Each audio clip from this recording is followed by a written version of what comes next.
dust we rise, a force unbroken,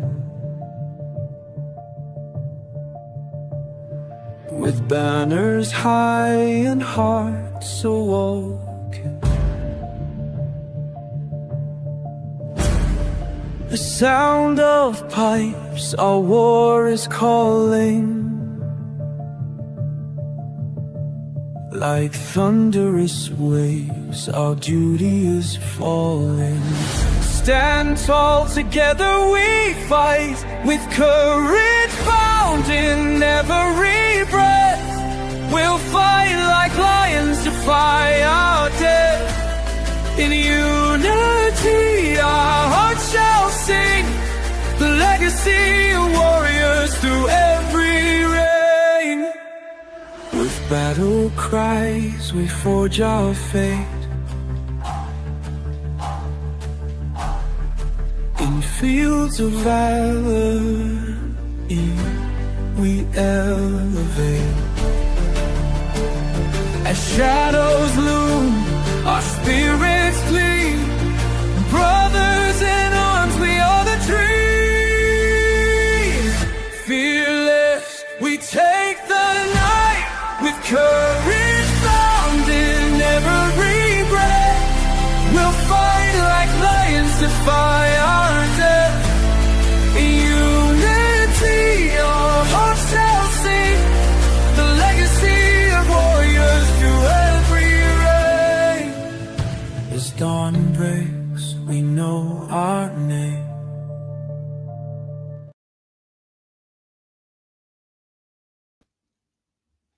Good morning, everybody, and welcome. I'm Nighthawk, one half of your host this weekend morning show, and we are going to get through the disclaimers and some of the announcements, and then we're going to get into the meat and potatoes of today's podcast, which is going to cover a lot of different subjects, guys. I'll tell you what, we are going to cover from A to Z and everything. So hold tight. We're going to get through the disclaimer. As always, I claim fair use of any and all content under Section 107 of the Copyright Act of 1976, which makes allowances for purposes such as criticism, commentary, news reporting, teaching, scholarship, research, parody, and entertainment value, here known as the fair use. All right.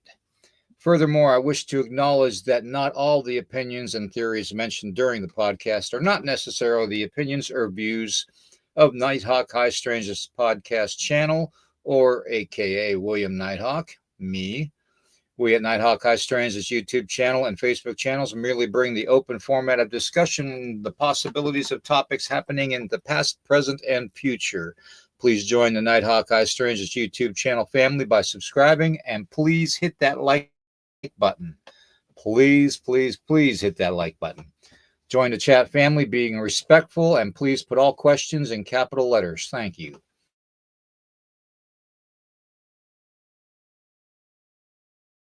All right, let me take that down, guys. I can find it. I can take it down. All right, there we go. All right, now I've got Eric patiently waiting while I get through some of the generalities before we get started. As always, I want to endorse the Bigfoot Enigma Research Center and Museum. It's Tanya Kordek's group out there where they get together, and you can go in and you can do your I guess you could talk to them confidentially, without being ridiculed of having any strange events happening, especially with like Bigfoot sightings and stuff like that.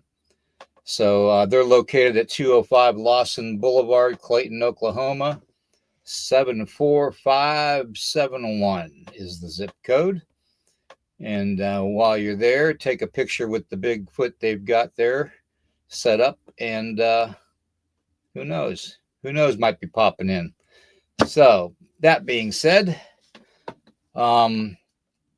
we are going through some changes here because I'm starting to realize that I'm not going to be able to do this for much longer. So I am changing things up a little bit. I'm kind of putting everything in warp drive, to tell you the truth. Saturday and Sunday mornings are now going to be known as Mysterious World Morning Coffee Talk. And the reason I want to label it that is because we talk about a lot more than just the paranormal on this channel. We cover a wide range of subjects from wildlife encounters, which you all know, to ghost hunting, to cryptid creatures, to supernatural, you name it. We cover quite a bit. Okay.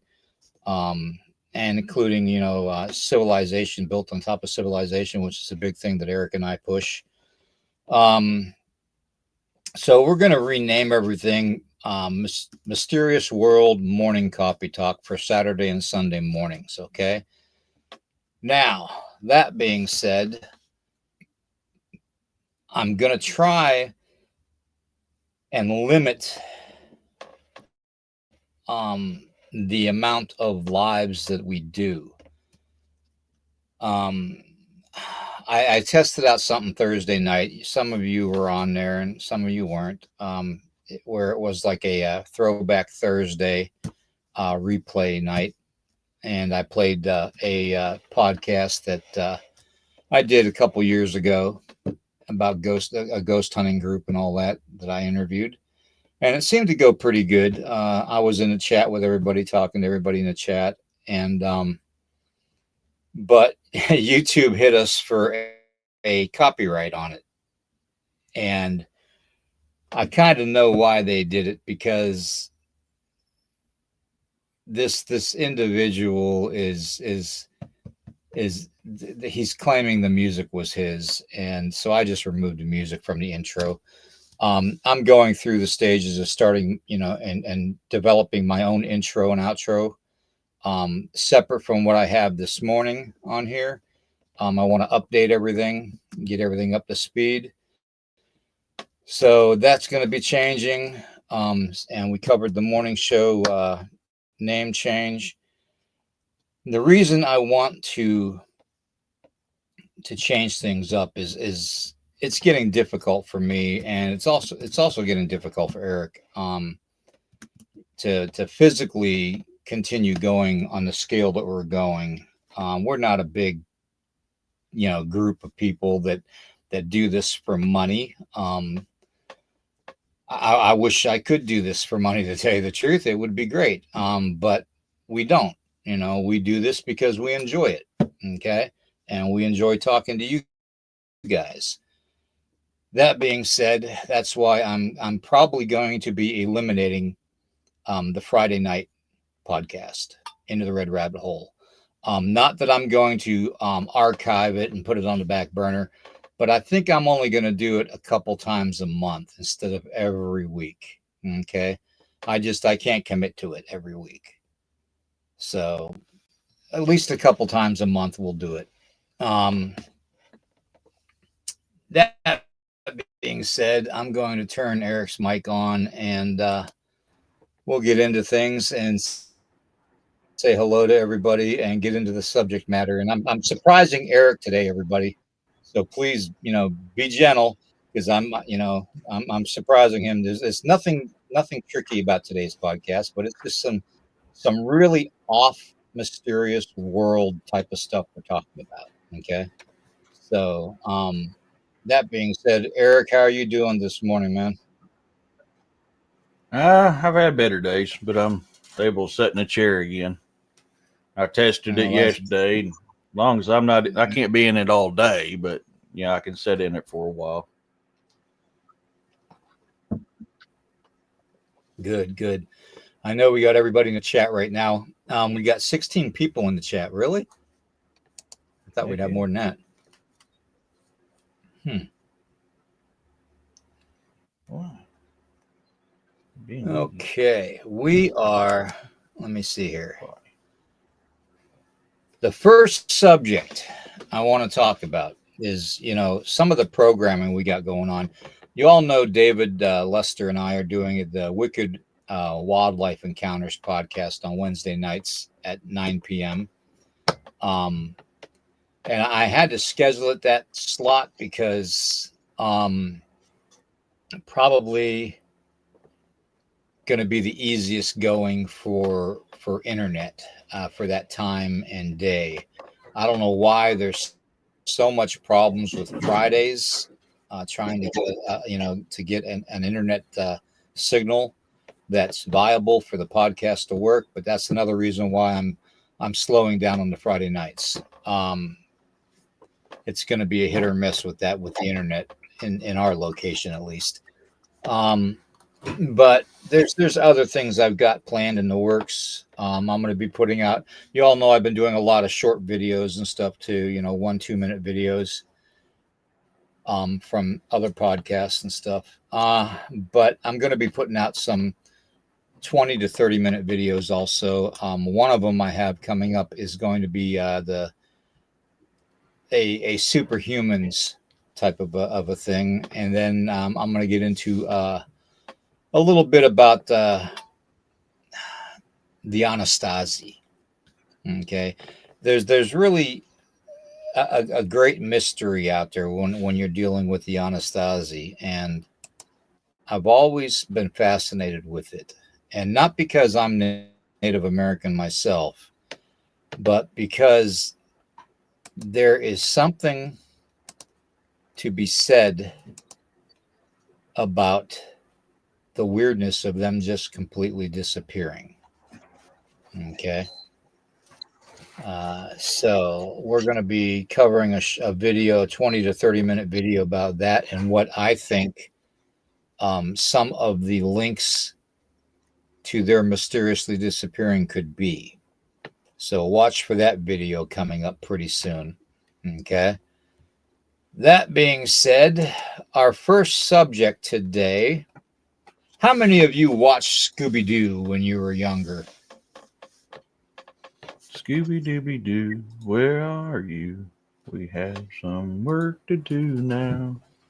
I love Scooby-Doo. Yeah. Have you all seen Scooby-Doo? If you have, let me know in the chat, because some of the stuff I found out about Scooby-Doo, let me tell you, not good. Not good. Like, for instance, the creator of Scooby-Doo, the cartoon, in the 60s, came to the conclusion that he got the idea from an actual criminal gang. The creator didn't tell you this disturbing story. Okay. Yeah, Scooby-Doo was created around a gang of criminals to solve mysteries. These criminals were thieves, and they got caught and were sentenced in prison. And their names are, believe it or not, from left to right. You have the last name Jones, as in Freddie Jones. You have the last name Blake, as in Daft Blake. You have the last name of Dinkley, as in Velma Dinkley. And you have the last name of Rogers, as in Norville Rogers, who is Shaggy.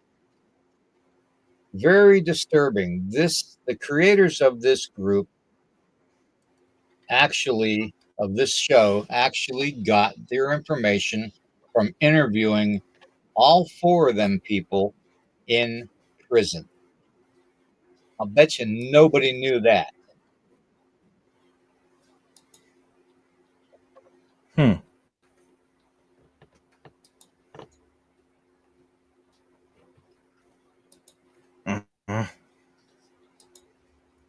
Sorry, chat jumped on me. Yeah, I didn't know that. I knew it was based off of real life people, but I didn't know they were characters or criminals. Yep, they were convicted of armed robbery and breaking and entering. Hmm. I just thought that was interesting, seeing as it's a cartoon that we all grew up with that was kind of telling us, hey, go out and solve the mysteries. Well, the first mystery to solve is why the program was based off of a criminal gang.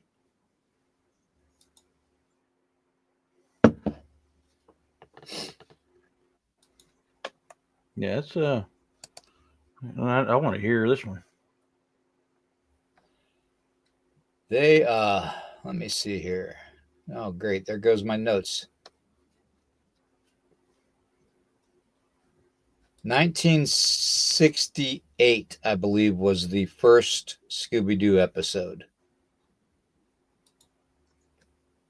And this gang ran rampant from I want to say 64 to 68.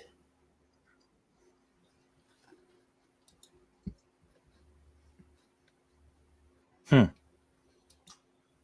It's still one of the shows that's still playing to this day. Exactly. So I just wonder if they got caught into the loop of getting all the royalties and stuff from that show airing so much and being so popular, which would be kind of surprising that here they are, actual thieves and criminals that breaking and entering and all that and armed robberies would get a well-to-do life because of their criminal activity, which is kind of weird because you know what? Our world's screwed up enough, But if you think about all the amount of people that have been sent to prison or jail and have profited from it, they're better off doing what they did than normal people every day like you and I. Well, thinking about this, look how many. Whoa. Look how many politicians, look how many athletes, look how many entertainers, all have gone to jail or prison, and they grew. They want to know who created Scooby Doo. Oh, let me see here. I got to pull it up on my phone. Let me see here.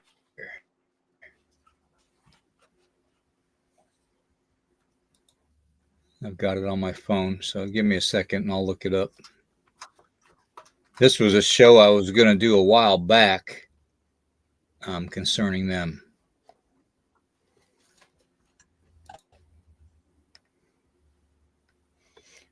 Carl, do you ever think I might be the normal one? Yeah, just saying. Yeah, I might be the normal one. William and I might be the normal one. So what does that say about you, bud? Oh, crap. Carl's definitely Chat not just called normal. me. Where's my damn package, Carl? Been waiting on that thing. It's supposed to have been delivered 3 days ago. I'd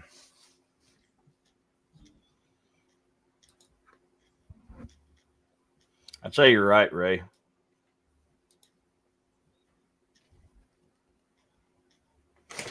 Whoa, careful there, Blackie. Now don't do what you did the other week. You shut my Okay, the shut my fire creators of the switch. Scooby-Doo series were Tony Cervoni, Spike Brandt, and Mitch Watson. Created Scooby-Doo Mysteries Incorporated. The darker serialized take was Ray Dolores.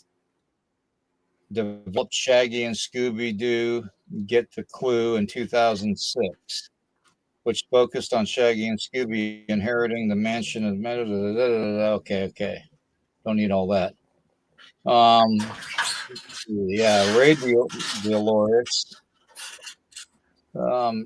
This thing has been redone 3 or 4 different times. And I wonder if they had to do it that way in order to. The entire franchise was created by Joe Ruby and Ken Spears. Now that's the entire franchise, covering all individual um, remakes of it.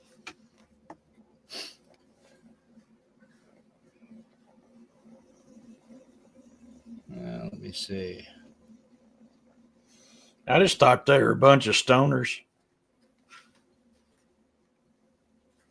Yeah. Especially Shaggy and Scooby. Yeah.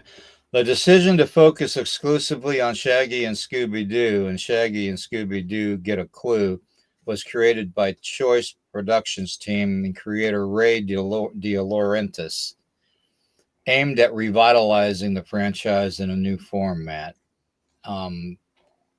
Let's see. How further? We don't want that one. We want.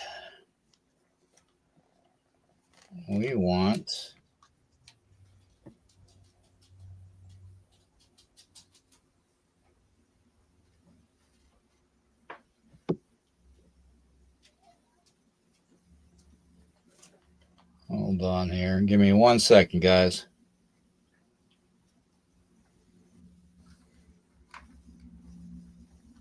Come on, get off my keyboard, dude. Come on. Hey, you're going to get off my keyboard.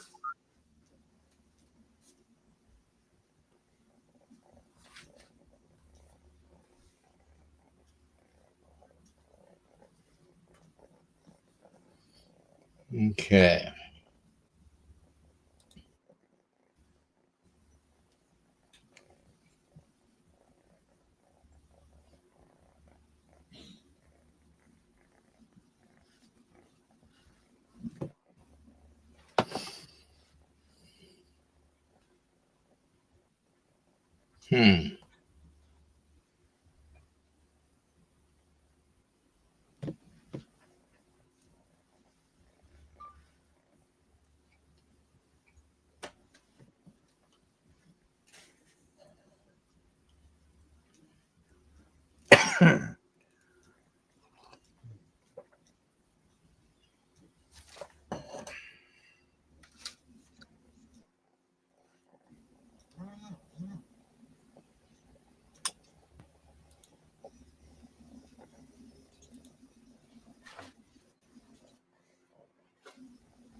Okay.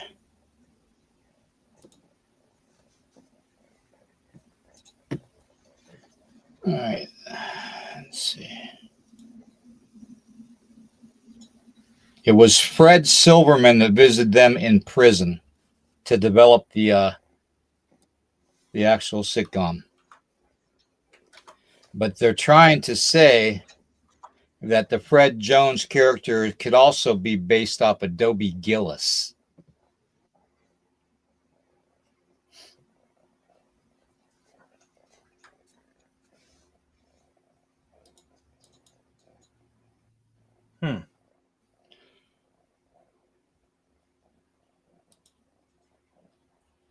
Very, very depressing. Yeah, they were found to be bank robbers and thieves, and were arrested for armed robbery. I thought that was very interesting. Very interesting. Here's a picture of them again.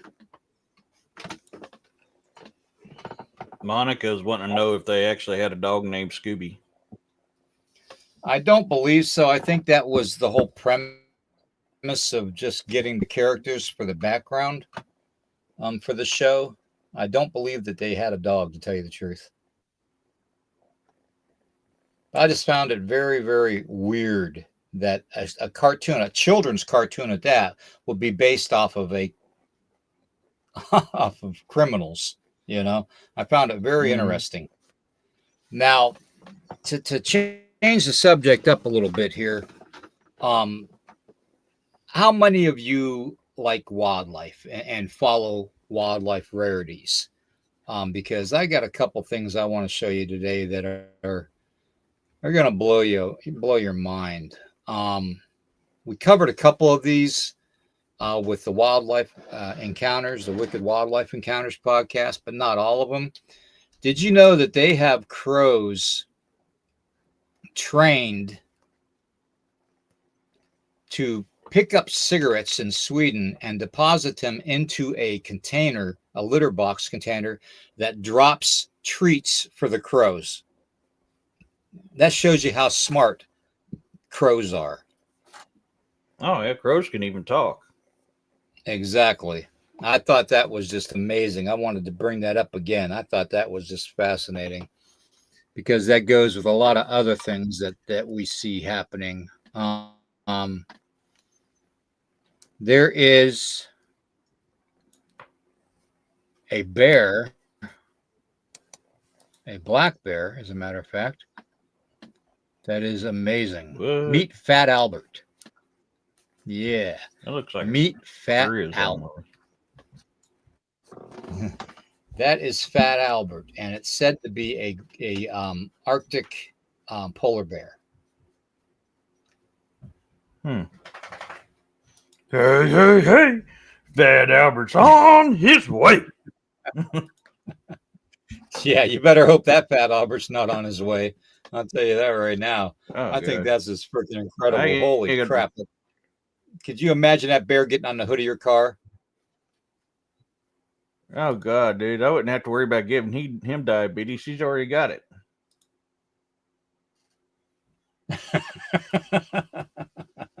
I think that's the bear that ate Fat Albert. I really do. Mm-hmm. Oh, all right. And to go on and on and on, we're going to get into the paranormal weird stuff too, guys. Just bear with me. I thought this stuff was pretty funny when I saw it. There is, this is an amazing breed right here. Bat-eared foxes. They're adorable, but man, Oh, they wow. have literally got radar ears.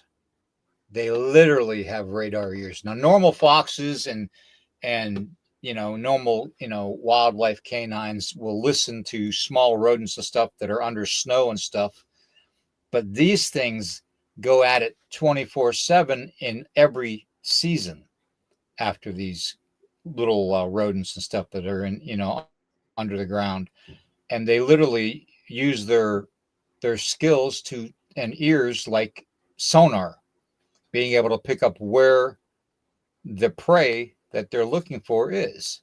I thought that just shows you how nature can adapt and overcome challenges. And we see that all the time in nature. I thought that was very interesting too. Mm-hmm.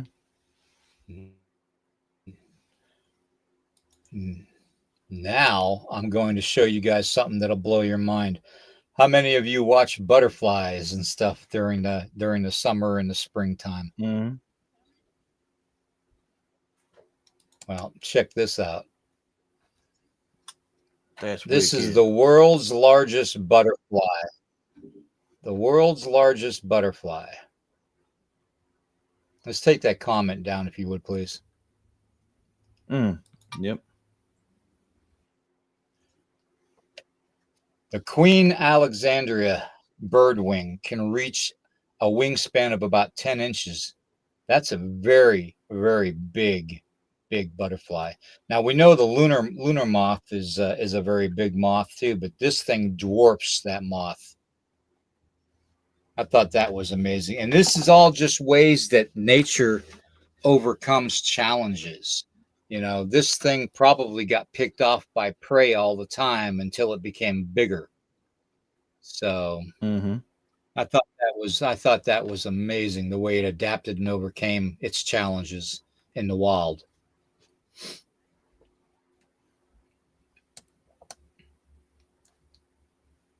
Then we've got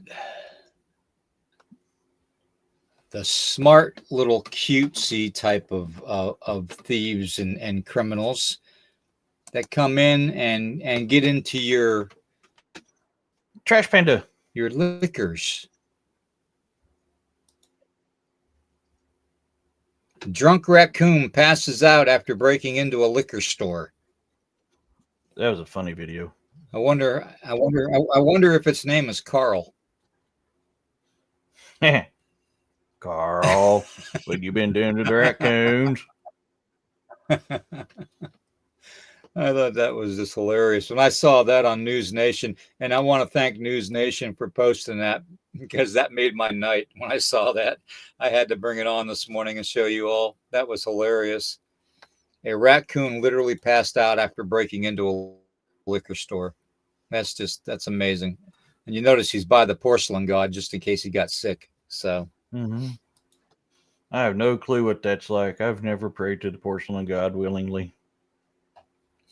willingly.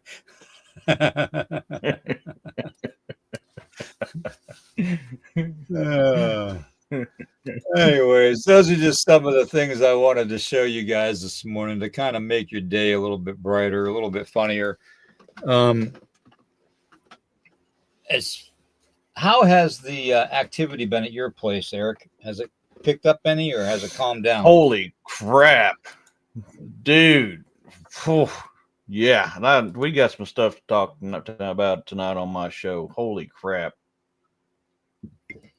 Oh wow, yeah, that's putting it lightly.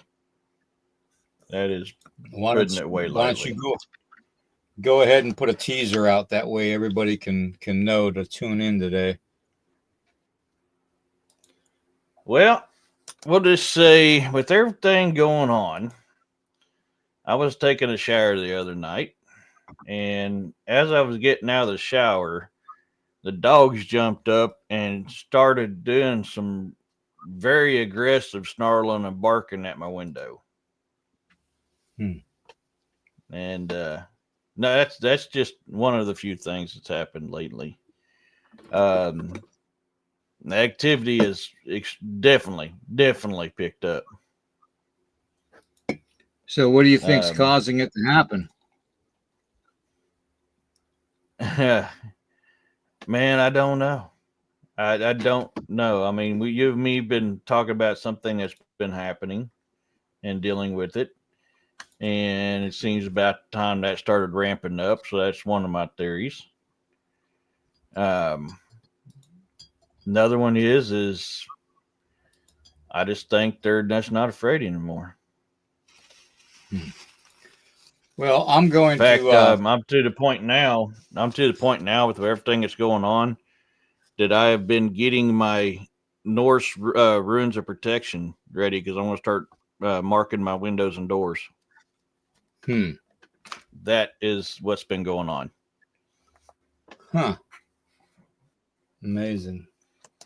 I'm going to take down some pictures off of the StreamYard, and I'm going to repost some, and I'm going to bring up our next topic here. See, StreamYard only allow me to upload so many pictures at a time. So I'm going to go ahead and upload the ones that I need right now. Yeah. If StreamYard will allow me. Yeah, Auntie, I agree with you on that, but this is something, it wasn't in my bathroom. There's been something I've talked about. I didn't do a show last week, guys. Any one of my shows last week, I apologize. I was down with my back injury. But the week prior, I was talking about certain weird things that have been happening out here. Something new, something different that's been going on out here. And, well, let's just say it stepped up. It stepped up. So.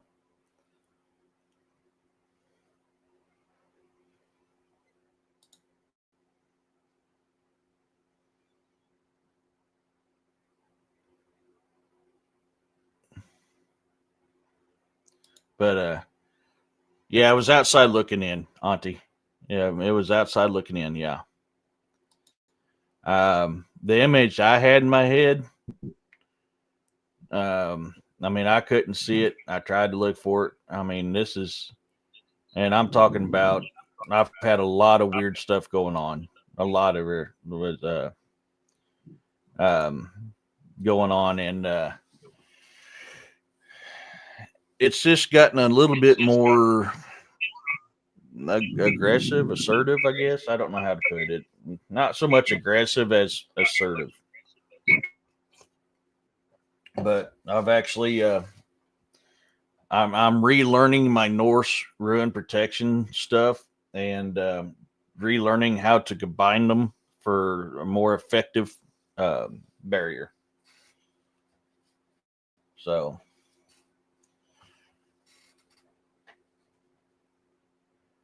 but it's just yeah, there's something weird going on, and I'll let you know. I'll talk about this a little bit more tonight, but I'm going to let everybody know. I did get some troubling news yesterday. News I'm not very happy about. So if I seem a little down, that's why, and I apologize.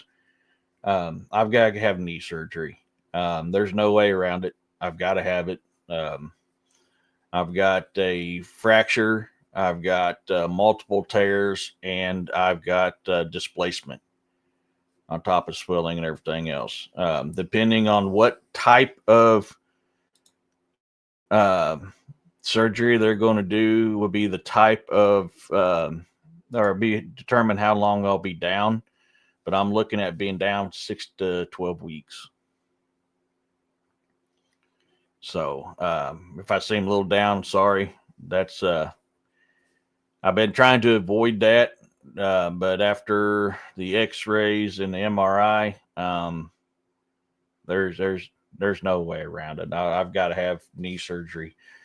I've got my back X-rays back. They look pretty much the same. Waiting on the MRI, and they're probably going to take a look at my shoulder because it ain't healed up yet either.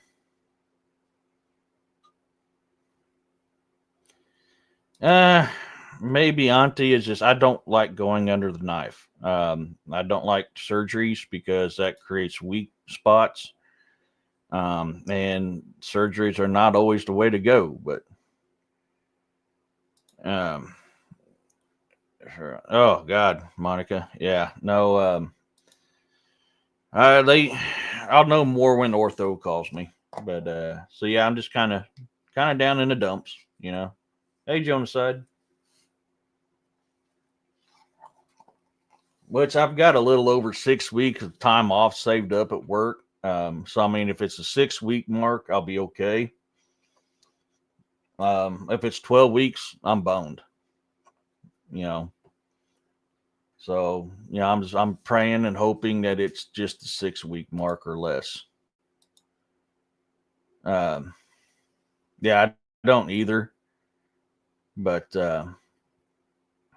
yeah, that's why. So, I mean, I can talk a little bit more about it on tonight's show on my channel if you want, but yeah, I'm just not in the best of moods. Yeah. Okay. It's you got her? Yeah, I got a couple of them loaded up here. Let me turn my camera back on. Now, we're all praying for your knee, by the way, because you got to be able to work in order to sustain yourself. Is there any brothers in the area that can give you a hand around there to help you out, or is there any way you can get somebody to give you a hand locally? I don't know yet. I don't know.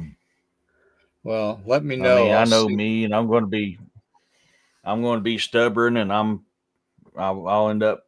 But that's my bad problem. I know me. I can't sit still. I can't sit down. I don't like people doing stuff for me. I like doing it myself. You know, but I've got wood to cut. I've got wood to split. I've got wood to bring in the house because I heat my house with wood. And I'm like, oh crap, I can't go 6 to 12 weeks without heat.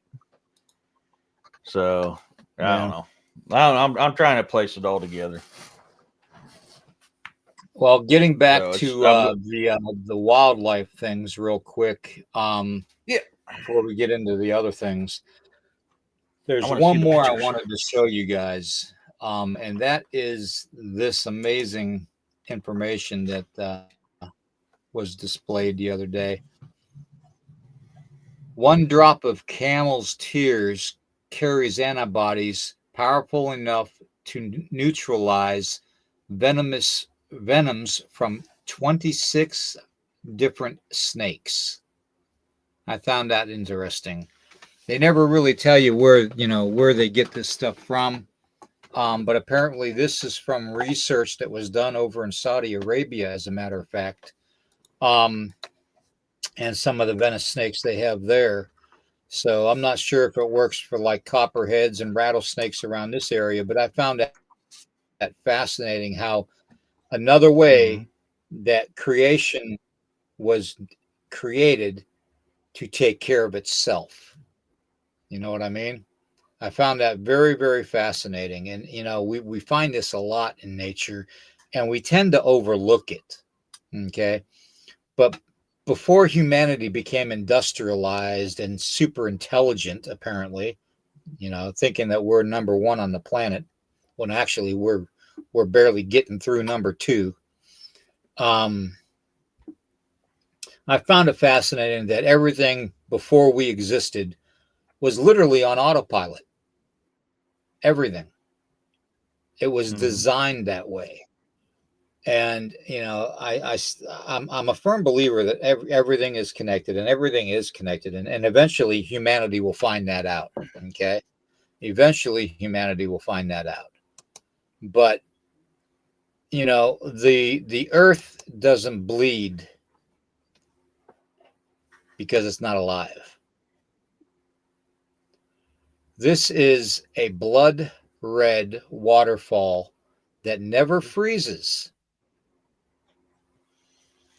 in the Antarctic. They don't talk about this very much, but it does exist, folks.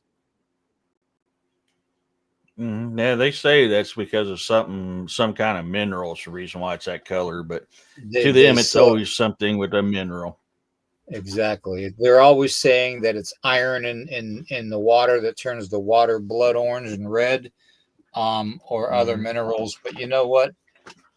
There's more to it than what meets the eye, I believe.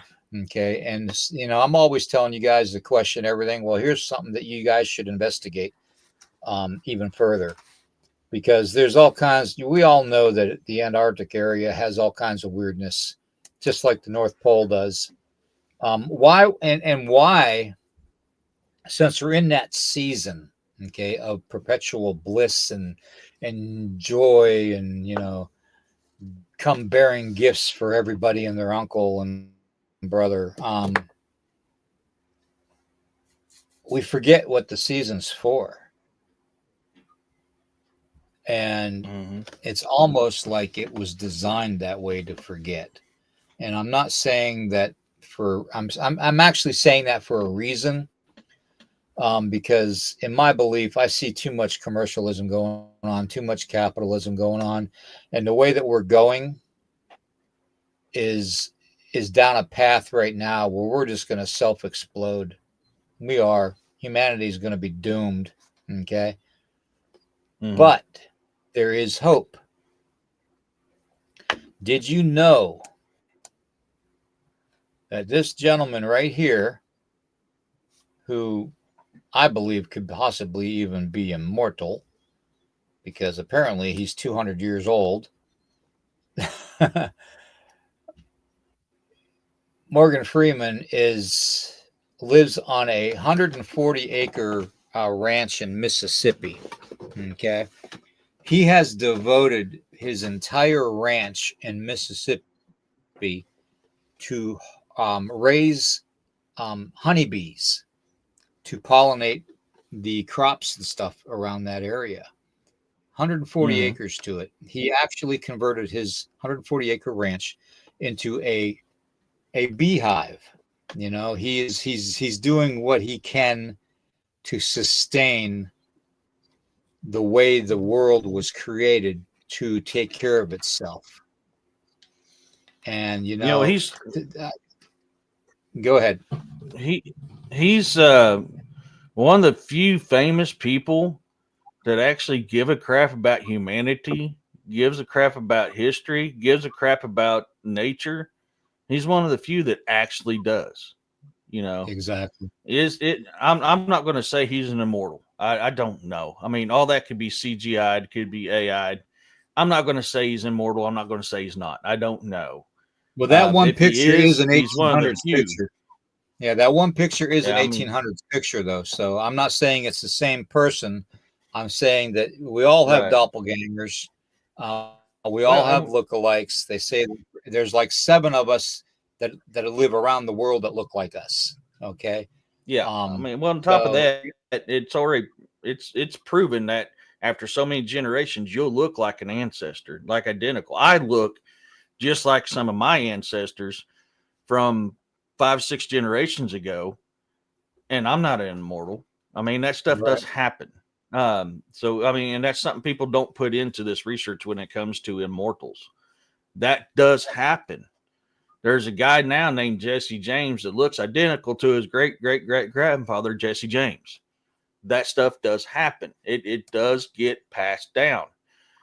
There's other stuff out there. I mean, I've seen people currently that look very similar to me. I mean, if you didn't know and you didn't look, you wouldn't see the minute differences.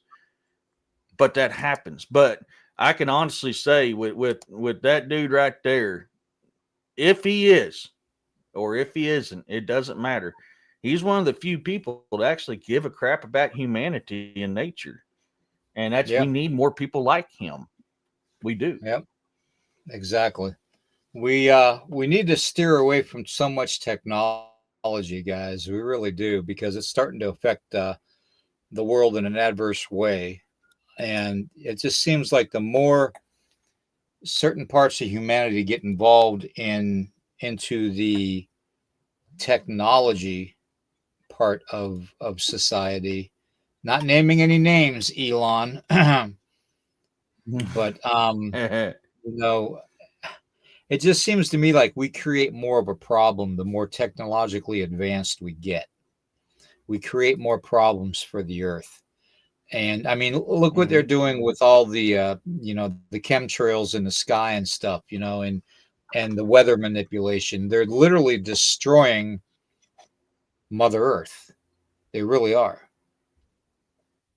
They think They were. Yep. yeah, Now they're they think reversing. they're saving it.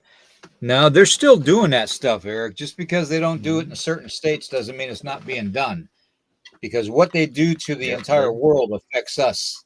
Whether they're doing it in Oh another yeah. country or not, it's going to affect us. Yeah, that's why I mean a lot of stuff now they're trying to reverse what was done because it's destroyed our world. That Yeah. stupid we got to protect ourselves from the sun's rays and overheating and global warming blah blah blah. That literally I destroyed our ecosystems, our climates, destroyed us.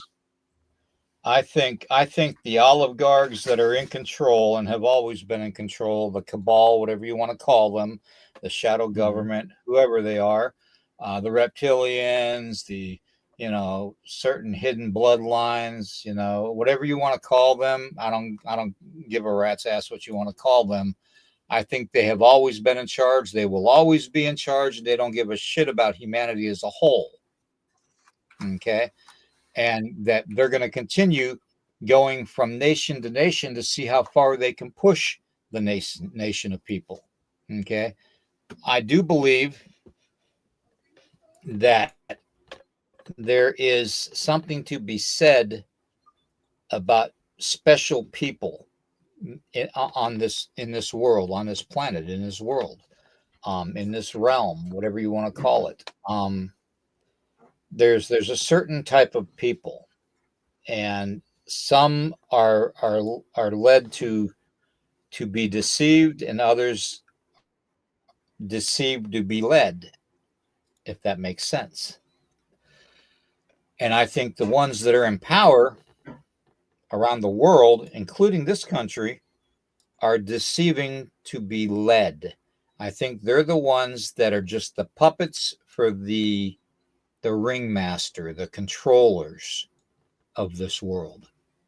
Now, you can call Well, the yeah. ringmasters or controllers of the world whatever you want. You can call them the Anunnaki for all you want. You can call them Lucifer. You can call them the devil, the Satan, the fallen angels. You can call them whatever you want. To me, it's all the same. Which The Gnostic people, the belief is that they call them the archons.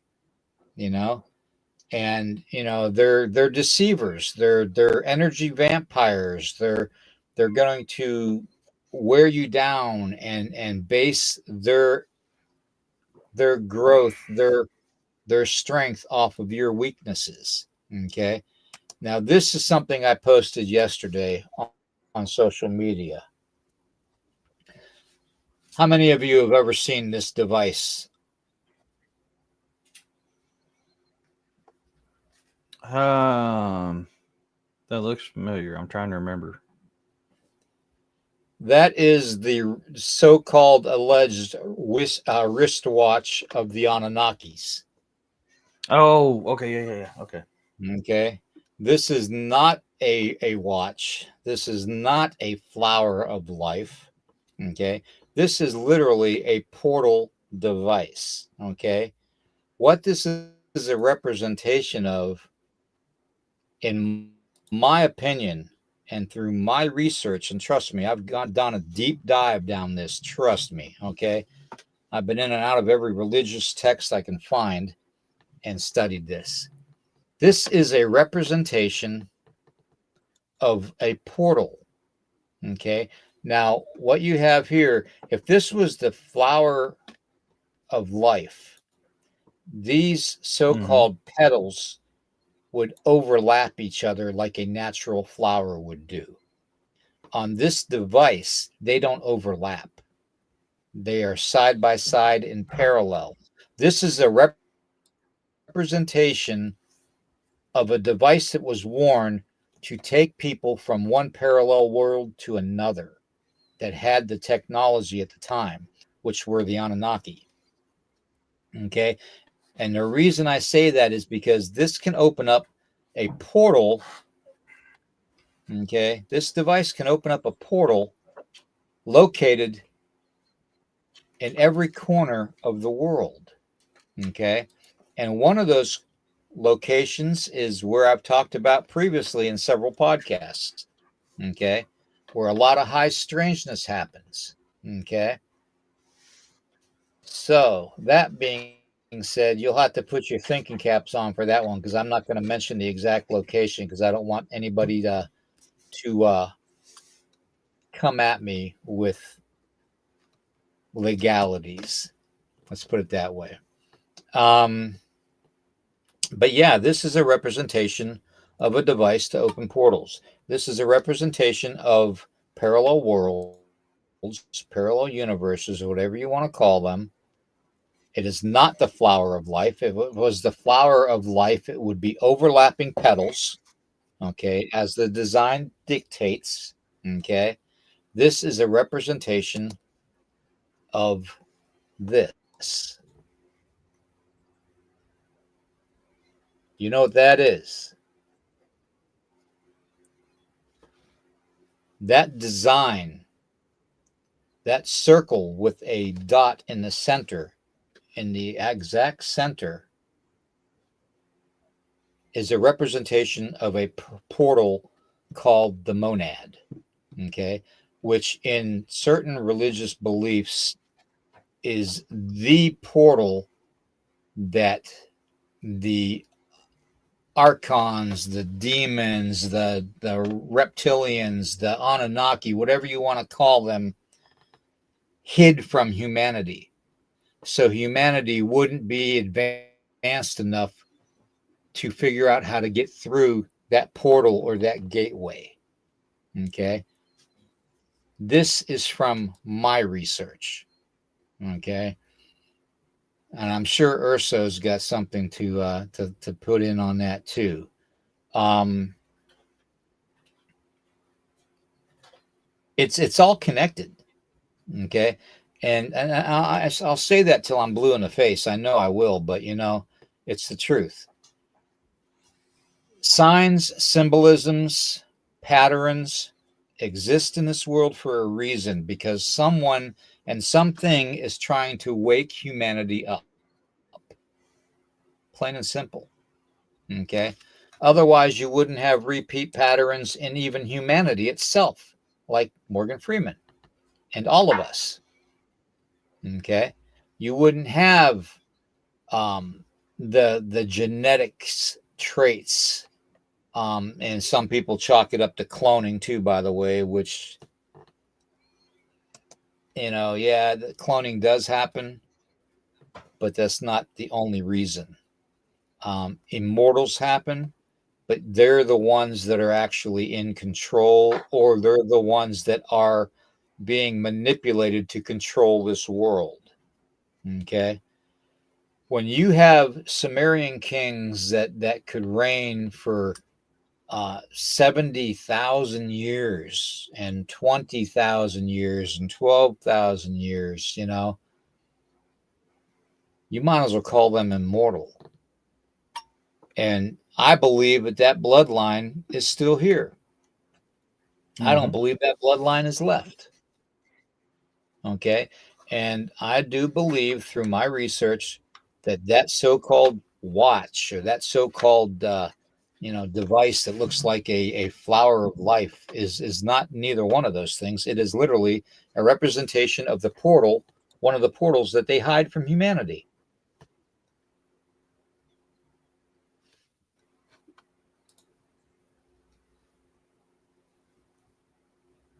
Yeah.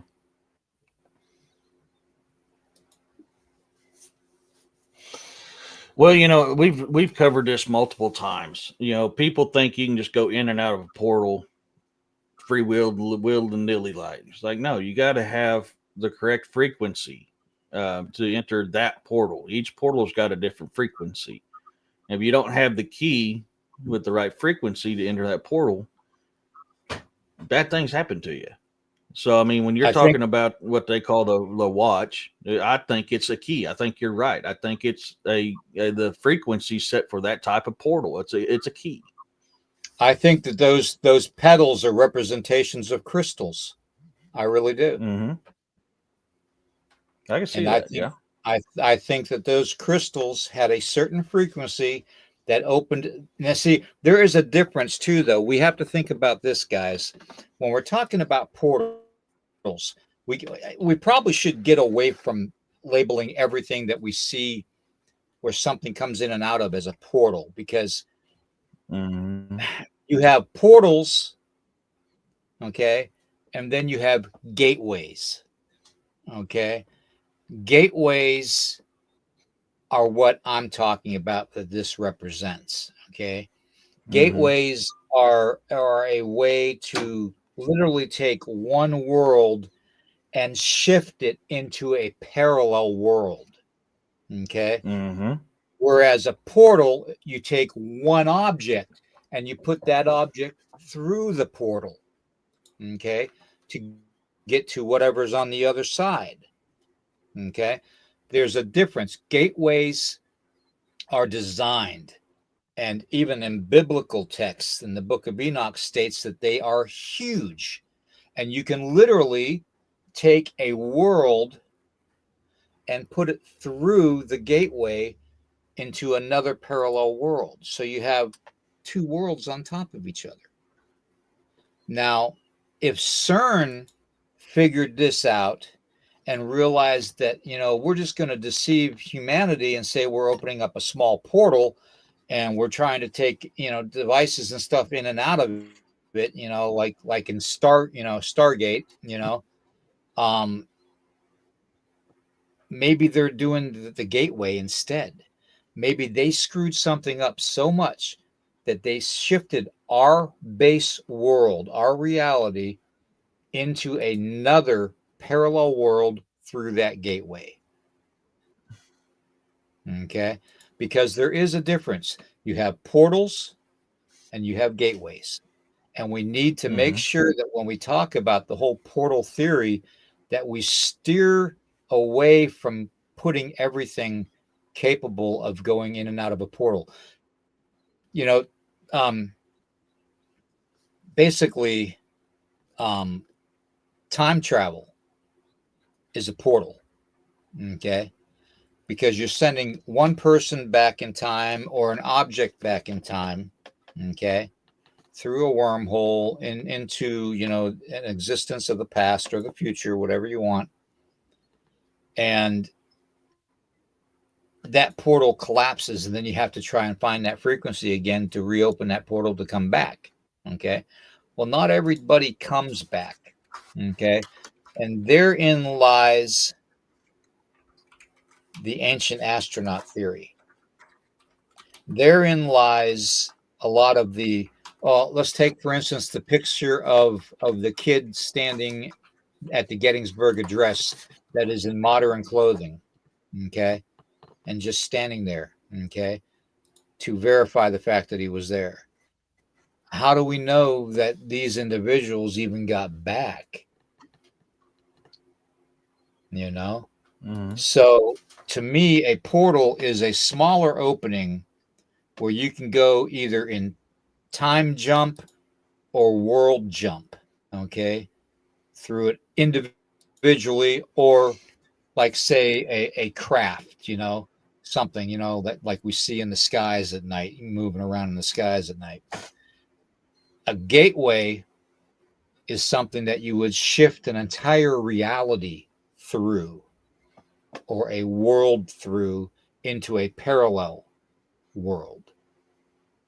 And then if you get that screwed up enough, like CERN has done, you're going to eventually have worlds stacked on top of each other, one after the other, and they're going to start bleeding over into everything. Is that what we have going on? It very well could be. It very well could be. But I'd like to see what everybody else thinks. Look at the H blocks in, was it Peru? I think, if I remember right, it's in Peru. The H blocks, perfectly smooth, perfectly cut. Definitely couldn't be done by ancient tools. That's not a portal. Exactly. Everybody calls that a portal. That's a gateway. Now look how many of our ancestors called things gateways and called them portals. They were two different things. Our ancestors talked about this. And they, modern Western people come up, say, oh, look at this portal. And they go, no, it's a gateway. Well, they call it a gateway, but it's a port. No, a gateway is a gateway. A portal is a portal. Portal, you got to have the correct frequency to go through, or something bad happens. Gateways, you got to have the right code to go through. There is a difference between them. Exactly. And I wanted to bring that up today too, because it's such a rare thing to talk about, that, and I'm surprised nobody else has focused on it too when they talked about portals. Because you have a way of taking an individual or a society, a tribe, say, okay, like the Anastasi, and moving them through a portal into another world, okay? But you, at the same time, you can move the entire world through a gateway into another world. So, and then you get the overlapping effect, and then you get into the whole quantum entanglement theory type of stuff. And Urso, I know this is up your alley. So I'd be interested to see what Urso thinks about that. Correct me if I'm wrong, but didn't the Dene say that the Anasazi had went through a gateway and left? Exactly. Because the Anasazi wanted to be the gods, wanted people to worship them, and attacked the Dene. And that's why so many tribes joined with the Dene to go against the Anasazi. And then the Anasazi went through a gateway and left. They came through a gateway to get here, and then left through another gateway. Well, here's the other thing too, and you all are going to think I'm completely out of my mind for saying this, but I have to bring this up. Okay, I don't believe the Anastasi were literally fully human. I don't believe that the Anastasi were like my people, or the Dene people, or the Hopi and the Zuni people of the Southwest, or the Havasupai of the bottom of the Grand Canyon. I don't believe that they were fully human. I believe, and guys are going to think I'm crazy, but bear with me on this one. I believe that they were like the Naga. I believe they were an advanced race of beings of some type of a reptilian descent, either snake or reptilian, something along that lines, like the Naga, that literally left this world because of conflict with the inhabitants of this world, which were the Dene, the Hopi, the Zuni, and the Havasupai and all that of the area, and the Apache. I believe that the Anasazi were not completely human. Just my theory, okay? But it's a pretty sound theory when you investigate it and you hear legends of the ant people, okay? And how the ant people took the Navajo and the Hopi and the Zuni underground during a certain time, okay? And you don't hear about the Anasazi being taken underground. In fact, you don't hear anything about the Anasazi after that incident, except that they disappeared. So were they fully human? I don't believe they were human. I really don't. That's just my opinion, though, from my research. Well, the Dinesh say, sorry guys, that came up quick. The Dinesh say that they were not of this world, and they were bigger and they were stronger and they were very aggressive. But if you listen to the stories of the Dinesh talking about the Anasazi, they literally say they're not of this world. They're bigger, they're stronger, they're different, they're more aggressive. They want to be worshipped. They try to turn you away from your gods to worship them as gods. I mean, this all fits in line with a lot of what these other life forms, not of this world, have come here to try to do on multiple occasions. Are they demons? Are they something else? I don't know. They could be reptilians. They could be demons. They could be a number of different things. I don't know. I just know this is what the Dinesh say about the Anasazi. Did you know also, let me pull it up here on my phone so I can read it word for word to you.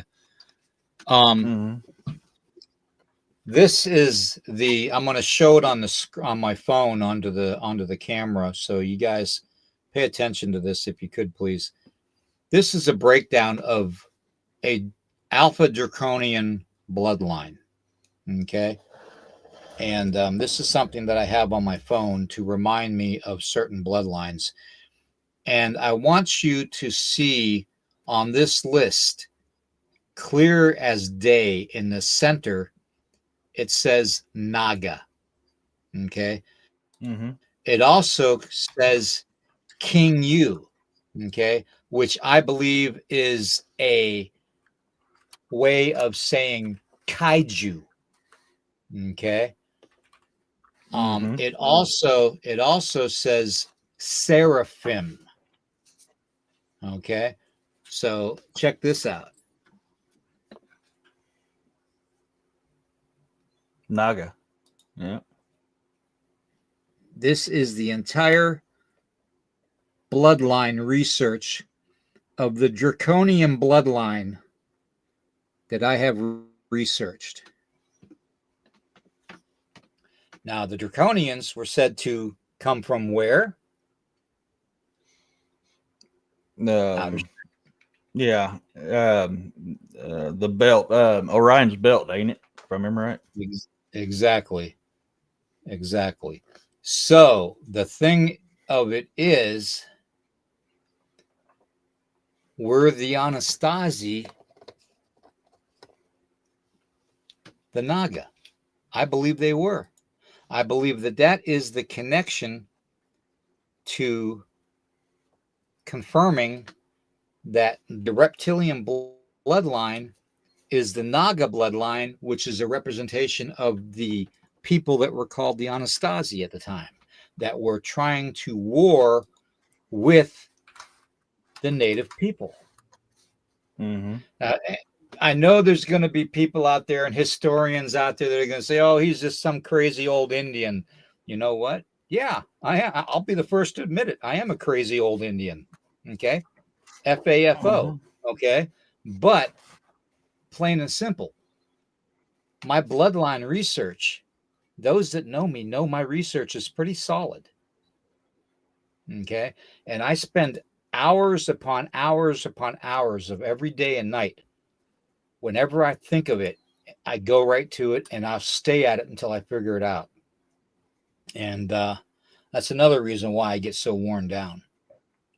But at the same time, the draconian bloodline to me is coming out to represent a seraphim, which is a representation of three different types of beings, which is a representation of a shapeshifter.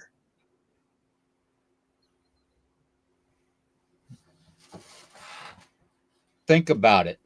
If a demonic entity can shapeshift, if a reptilian entity can shapeshift to hide its physical form or its supernatural form, maybe the representation of the angelic seraphim with the three heads, the human, the lion, and the ram, is a representation of a shapeshifter, because they have that ability too, being angelic.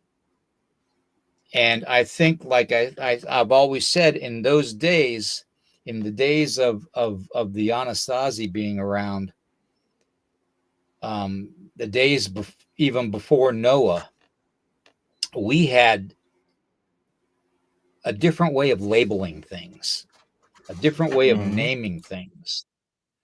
And I do believe that the name seraphim is a representation, or should have been interpreted as a representation of a shapeshifter. Okay.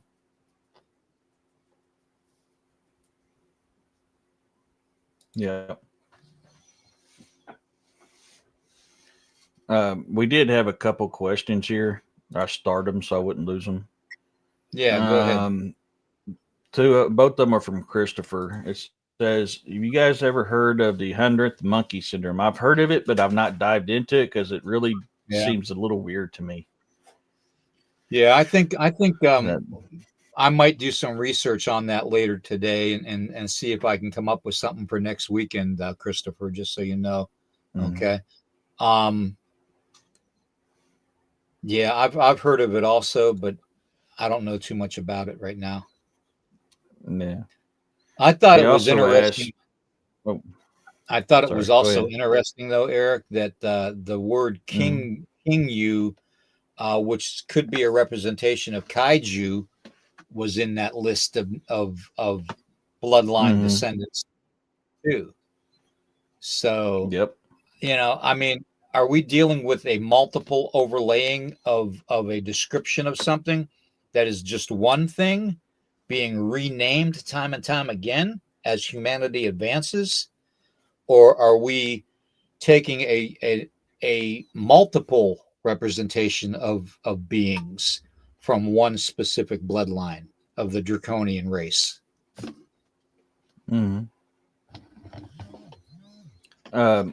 He's got another question here too. He says, "Do you think the Manitou and the Jinn are related?" I don't believe so. That's just my opinion, though. I mean, I'd have to research that more in depth, but I don't think a Manitou and a Jinn would be related, because a Jinn, you see, and a lot of people think Jinn are always evil and malevolent, but they're not. Okay. It's the whole, it goes back to that whole duality thing, I believe, Christopher, where they're going to try and manipulate humanity to do their will, okay, or to do things the way they want done, okay, or they're going to avoid humanity at all costs. I mean, there's cases of people in the Middle East that have never experienced a jinn. You have to ask yourself, why is that? You know, if jinn were so prominent in the Middle East and in parts of Egypt and all that, why doesn't it affect the whole as far as civilization goes in that area. It doesn't. It only affects certain people. So therein lies a basis to do a study, to do research on those individuals and their bloodlines to see what kind of criteria you can come up with in the results of an investigation and research into it, kind of like my missing criteria for the missing indigenous people. Okay. You need to take a deep dive into it and figure out, well, what blood type are you? Where does your blood come from? What's your family lineage? All that. What religious beliefs are you? You need to go through all that and sort it out and see what kind of parallels you can find, what kind of hidden patterns you can find, because I'm telling you, patterns are everything, guys. Everything in this world. You find it in numbers, you find it in song, you find it in musical notes, you find it in colors. Patterns are everything. Okay. So, I agree with you on a lot of that. And, my experiences is I know people say, oh, supernatural entities can't leave their area. Sorry, they're supernatural. They've been on this planet longer than humans have been. They don't know boundaries like we know boundaries. They can travel wherever they want to go. I think that's why so many supernatural entities are very similar to what something's called here versus what they're called here. It's because supernatural things can travel. Doesn't mean they're the same. They can travel. And something else that we always forget about when we're dealing with this type of stuff, things that do evil copycat what is good to make it look evil. So some of these things that they're doing, it's like, oh, well, we'll take Bigfoot, for instance. Oh, this Bigfoot was kind, but this one here attacked us. That can be one of two things. That could be something. I mean, we talked about it multiple times. If it has red glowing eyes, not red reflective eyes, red self-illuminating eyes, that is something evil representing that thing to cause you fear. Right. They will take and copycat good. Yeah. Now, when you're talking about the Manitou and the Jinn, man, I was just getting to that, Christopher. I was just getting to that. What are the Manitou? He asked. Okay, Manitou are, how do I want to say this? Think of them as about the only correlation I can make everybody understand is think of them as an evil spirit. Okay, something along the lines of a trickster spirit, something that is able to take the shape and the form of anything really to deceive humanity, to mislead humanity down the wrong path. Almost like demons. Okay. And it's like I've said 100 times before, Eric, when it comes down to these beings, different parts of the world are going to label them different names. Okay. Because you have different cultures, different histories, different, different beliefs. Okay. So can a Manitou be a Jinn? In my eyes, being Native American, I can't say for sure. Yeah, I agree they could be. But there's a part of me that also wants to say that the Manitou, being a shapeshifter, trickster type of an entity, a bad spirit, could possibly be an offshoot of the Jinn or the belief of the Jinn. How we doing, Jessica? I see you in the chat. Trying to sneak in there like I do on your show. Anyways, sneaky. Yeah, but yeah, the Manitou is a very powerful supernatural spiritual force, and the only thing I can describe it to is likened unto a trickster spirit for the native culture, or the demonic spirit of the Catholic religious belief. Or could it be a jinn? I mean, that's up to whatever you want to believe. But I believe eventually you're going to find that they all merge somewhere because everything is connected. Okay, everything is literally connected. Yeah. So look at it this way.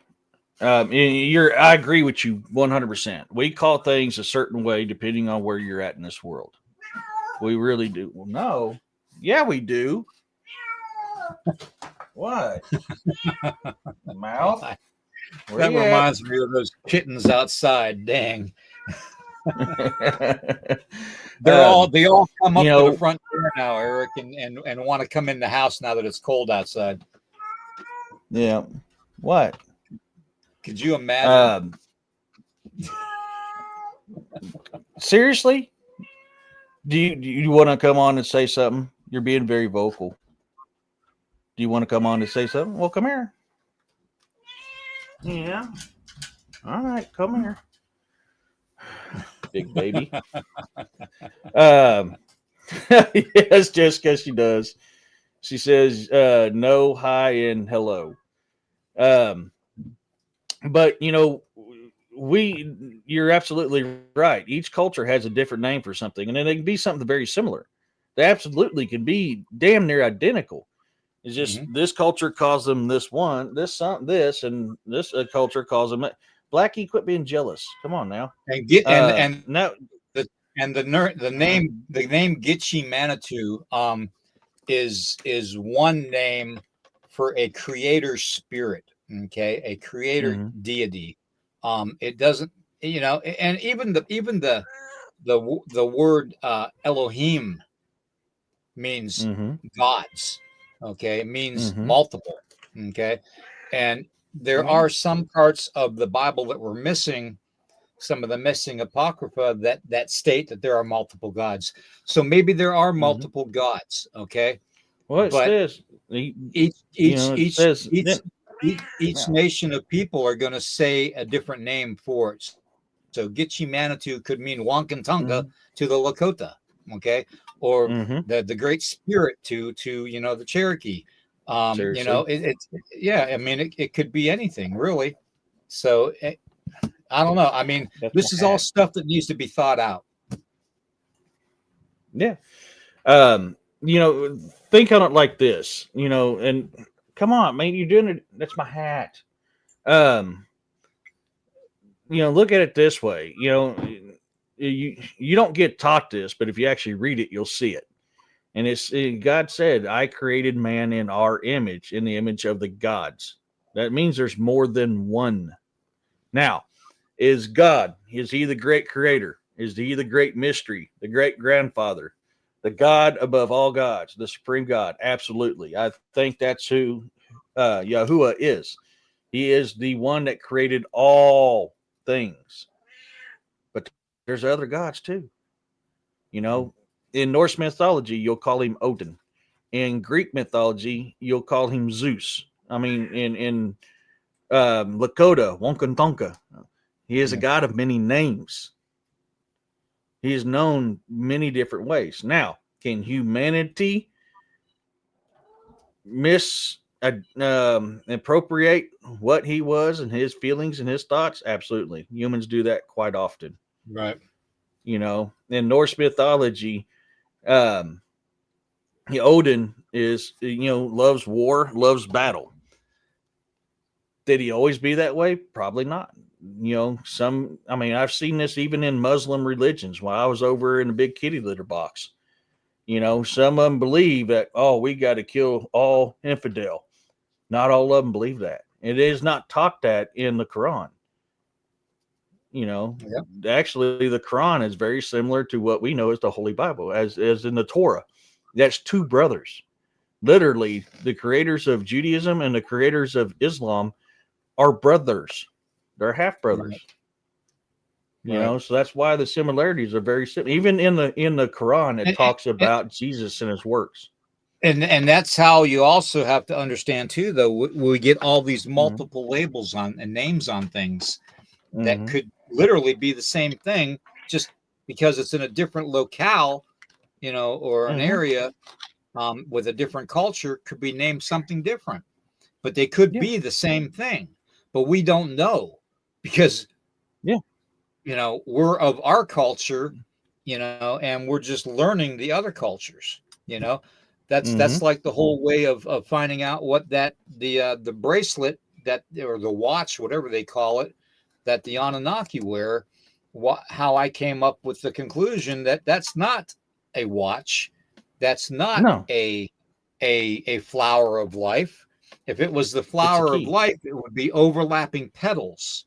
Okay, because you have to show that life pattern overlaps the next continual stage. These are side by side crystalline crystals, okay, that have a frequency inside them that when it's admitted and pushed in the center, it opens up. Let me take that off of there. It opens up the representation of this, which is a representation of a gateway, okay? Yeah. Which is called the monad, all right? And that's how we got into the whole how gateways are different from portals. Portals are for a one-time object or person to go through, whereas a gateway can literally take one parallel world through it and place it on top of another parallel world, and hence you have the quantum entanglement theory and things happening and oddities happening that people are seeing and experiencing more and more. So, I know it's really far-fetched, but it is what it is. Okay. Even in the book of Enoch, he tells you that the gateway is massive. It's huge. Well, there's one part of the country of America where I have told you time and time again where that gateway is located. And it's a very, very is that the one in the Is that the one in the Nevada desert? That big arch in the Nevada desert? No, this is a gateway is bigger than any arch. A gateway is much bigger than any arch. No, but I thought there was like a huge arch in Nevada, like a massively huge arch. No, that you're thinking of the God, I forgot the name of it. But no, it's not an arch. It's okay. It runs a gateway runs literally probably thousands of miles. Okay. Oh, okay. And it can be opened up wide enough to literally take a whole world through it and place it on top of another parallel world. Okay. Hence, you have the bleeding over effect of all the supernatural and all the activity that people are experiencing. Okay. So about the only way I can describe it is that way. It's just like, well, just take, for instance, the way the Bible describes the heavens, how they're layered on top of each other. Okay. They're literally layered on top of each other. What if that description was literally the fact that all these other worlds have been pulled through this gateway and layered on top of each other and are bleeding over? Look at Norse. So look at Norse mythology and the great tree of life called Yggdrasil. You have 9 realms that are all on branches of my mouth dry, so I can't roll my R's. Yggdrasil. It says the same thing. I mean, they're different worlds. They're not connected. Right. We're just all part of the great tree of life called Yggdrasil. What you're talking about is talked about in so many different ancient texts throughout the worlds. I mean, Hindus got their version. Natives have got their version. So many cultures have their own version, but if you look at it, it's the same. Michelle's got it right here on this one. She says the Grand Canyon. It starts at the Grand Canyon. It starts at the Grand Canyon. That's what I'm going to tell you. Okay. But it's not just the Grand Canyon. And you all know how big the Grand Canyon is. Okay.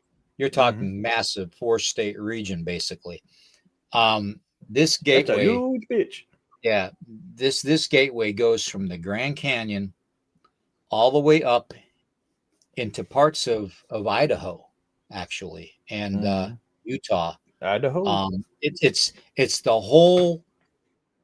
It encompasses the whole state of Utah, and it literally sits at probably at about 3,000 feet or so above the land in Utah. Okay, and what happens is when this gateway is activated, a pulse is going to go up. Okay, because we all know frequency has something to play into portals. So of course that same thing is going to play into gateways. Okay, but at a much bigger level. Okay, what we could open with our, hold on, my computer's acting up. What we could open up with our sound frequency generators is small scale. Okay, and I have done this with my cancer treatment and stuff and my breathing issues. So I know a little bit about the sound frequency stuff and what has to be done. And I've found that, anything above 47, 75 hertz is a better place to be, physicality wise, if you have problems, especially with breathing. But you have to dial in your frequency because each of us has our own frequency. Okay. And until we figure out what our personal frequencies are, and everyone's is different, okay, we will never have the ability to open up the vast amount of knowledge that is within us, okay, that we have been made to forget. Okay. We have, how do I want to say this? We have gotten to a point where humanity is on the decline. Okay, it's on a free fall right now, and we have forgotten where these sacred locations were once at. Okay, and how to use the key to get through the gateway or get through the portal. And I believe that wholeheartedly that what we saw on, hold on a second, this computer is trying to get me to do something and I don't want to do it. Ooh. There we go, I got rid of it. All right, anyways, with this device, what we see is literally crystals. Okay. Now, depending on the size of the crystal and the cut of the crystal, you're going to have a different tone, a different vibration coming off of it. Okay. So if you take the crystals and you count the number of crystals, and this is where the mathematics has got to come into play in this. And I wish somebody would research this more. That the mathematics part of it, like the 369 theory that Nikola Tesla had and all that, numbers play a role. Okay. But you have to know what number the frequency is for each individual crystal. And then you take that number and you multiply it by all the other crystals. And you have your frequency or your tone you need to open up the gateway or the portal. Does that make sense? I mean, I don't know if that makes sense to anybody, but that's where I've come to understand it at with all of my research into the sound frequency generators and stuff. I could be completely off base, but then again, this is my own results from my own experiments. Okay.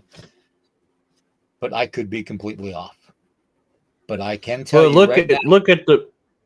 I can tell you right now that a gateway is over Utah. and parts all the way down into Nevada, into the Grand Canyon.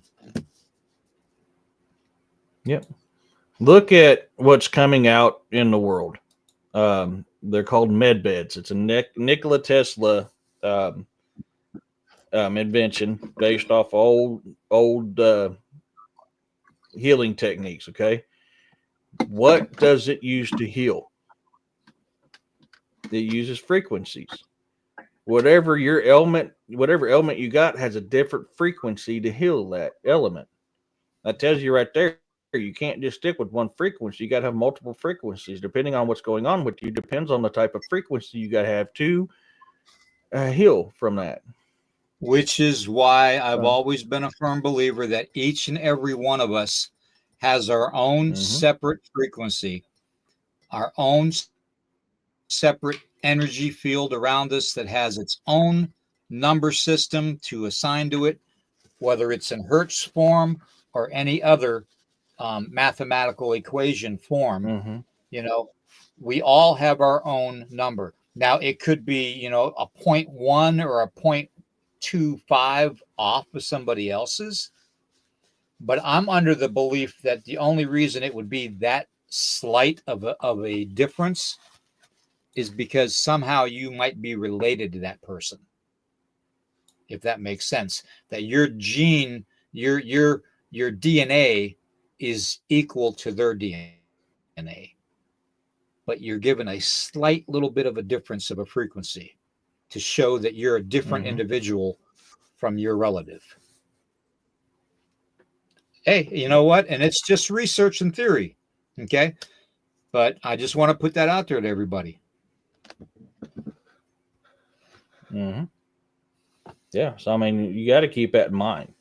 So, just like the med beds, they tune into your frequency. That is, hey, Roger, they tune into your frequency. Okay. And then once they get your frequency figured out, it's stored into the database. Then it goes and finds what's wrong with you. Then it gets that frequency and emits that frequency, which heals you.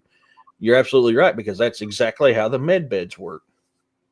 Do you know that one of the stones that is mentioned the most in Anunnaki culture and history is the very stone that I wear on the ring that I wear? And that is lapis lazuli.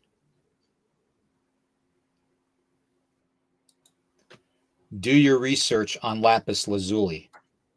Trust me, it's very interesting.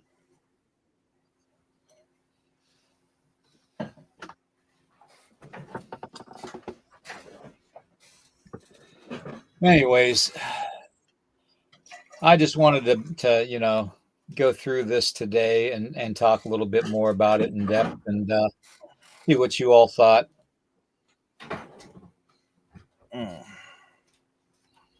Exactly, no comment. Exactly. I agree with that 150%, my friend. 150% right there. Definitely. Yeah. Yep. Look at the most prized rock in Native culture. Can anybody guess what that is?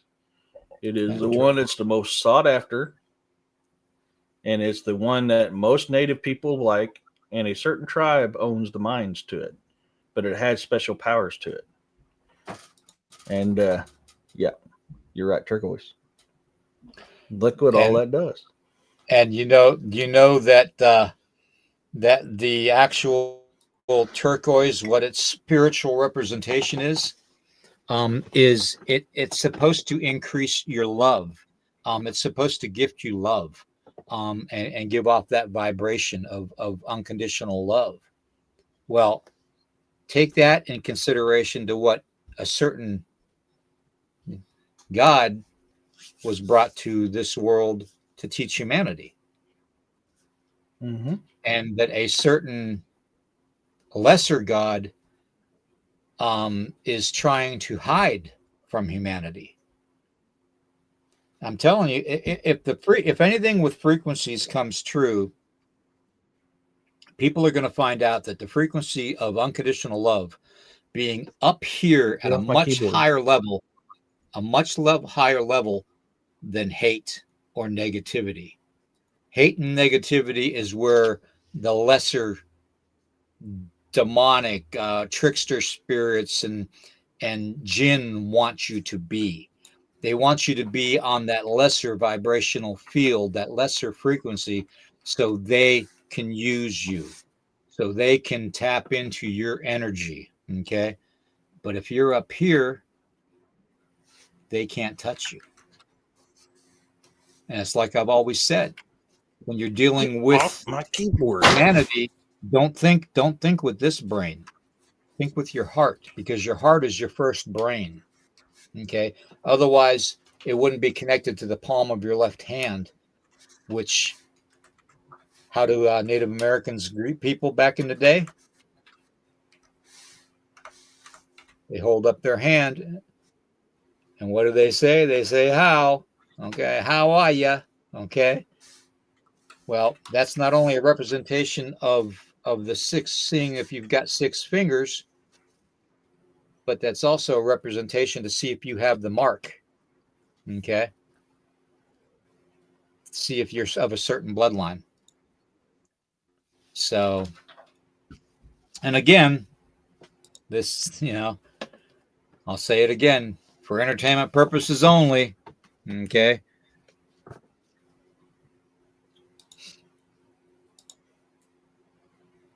I'm going to show something here. Yeah, Remember last week I was talking about how Jesus visits America, and I said that if you actually look at it, and the native people look like Egyptians. Mm-hmm. We got to talking about the turquoise and the fact that it's about love. Could that be why this image is this way? That's the image. This is supposed to be Jesus visits America, and these are supposed to be the native people, and they look very Egyptian. I can't Could see. that That's so turquoise small. That is so small I- on my screen. Let me see if I can enlarge it. I'll see if I can enlarge it. But could he be coming here because of the turquoise and the fact that it's come on, load up, daggone it. Yeah, I know what you mean. Yeah. Well, it's not loading. All right. Well, Um,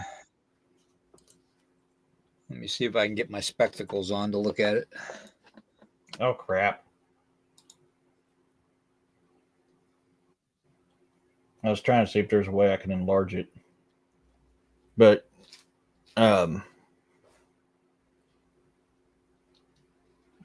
could that be why he was coming to America, was for the turquoise, because it's love, and he is known as the one of love. Could be. Could very well be.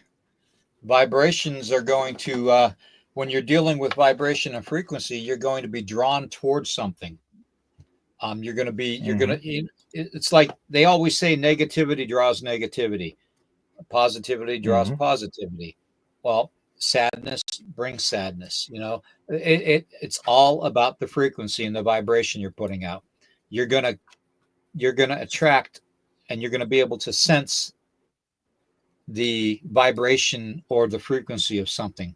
And whenever, and I've done this for the longest time, guys. And if I can say one thing that you all take from this today, is whenever you go to a flea market or a thrift store, or whatever, the mall, wherever, the bazaars and stuff that are outside, and you have all these vendors that sell all the crystals and the turquoise and the and all the other minerals and gemstones. I always tell everybody, when they go to buy something, close your eyes and hold your hand over what you're thinking about buying. And if you feel like that vibration is telling you in a positive way that it's meant to be yours, then by all means buy it. Okay. you're going to know that's the only way you're going to adapt and you're going to grow and learn about your own personal frequencies, your own personal level of vibration that you're putting off. Okay. Is if you interact with it on a daily basis. Oh, okay? God, And I'm not saying embrace it and become a supernatural human being, a superhero. No, I'm just saying get used to feeling the connection between your left hand and your heart, your first brain. That's all. It's that simple, guys. It is literally that simple. Hey, Dan. Yeah. Well, and God, your claws. Sorry. God dang, man. And the more, how do you put it? I mean, I guess it'd be the stronger you get in that ability. I don't know how to put it. Let's just say it that way. The stronger you get in that ability, then you can pretty much walk by something and tell, hey, this thing's good. Exactly. Hey, this thing's bad. I mean, that's the technique I use when I do my initial investigation of an area that I'm going into. I'm literally tapping into the frequency, the energy of that area to let me know kind of what I'm dealing with in that area. Is this going to be good? Is this going to be bad? Does it work 100% of the time? No. I have been fooled by evil spirits that have disguised themselves as something very, we'll say, ghost. Hey, it's just a spirit. There ain't nothing. There ain't no evil spirits here. And then I get doing that investigation. And all of a sudden he goes, surprise, fat guy. I am not what I told you I was. I mean, they can do that because they're supernatural. They have the ability to hide their frequency, to change it, to manipulate it.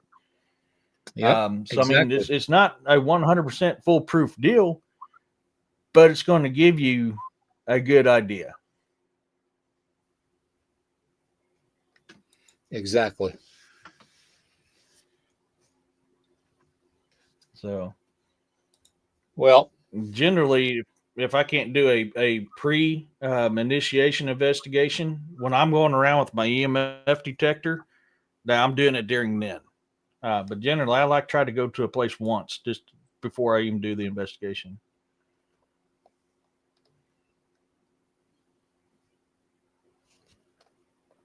Let's see. Oh, wow, Dan. All right. That's all I got for today, Eric, unless you got something else you want to talk about. No, I pretty much got a couple weeks of stuff to cover on my show tonight. Okay. Well, I want to thank everybody in the chat for being here. If you can, like this out, share it. Please hit that like button. That helps us more than anything. Okay. It really does. And I wanted to cover several different topics today. That's why I'm glad we ended it where we did. About the only thing I could say in conclusion is peace, love, and blessings to everybody. And question everything, guys. You have that right. Question everything. And we'll see you Peace, tomorrow love, morning blessings. at 11 a.m. Be there or be square. Yep. Peace, guys. Take care. Through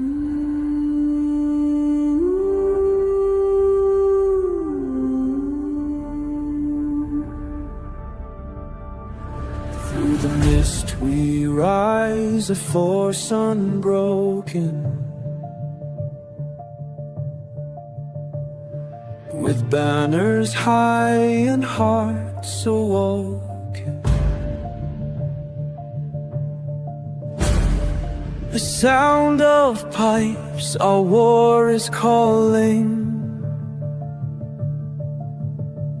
Like thunderous waves, our duty is falling. Stand tall, together we fight, with courage found in every breath. We'll fight like lions, defy our death. In unity our hearts shall sing the legacy of warriors through battle cries, we forge our fate. In fields of valor, we elevate. As shadows loom, our spirit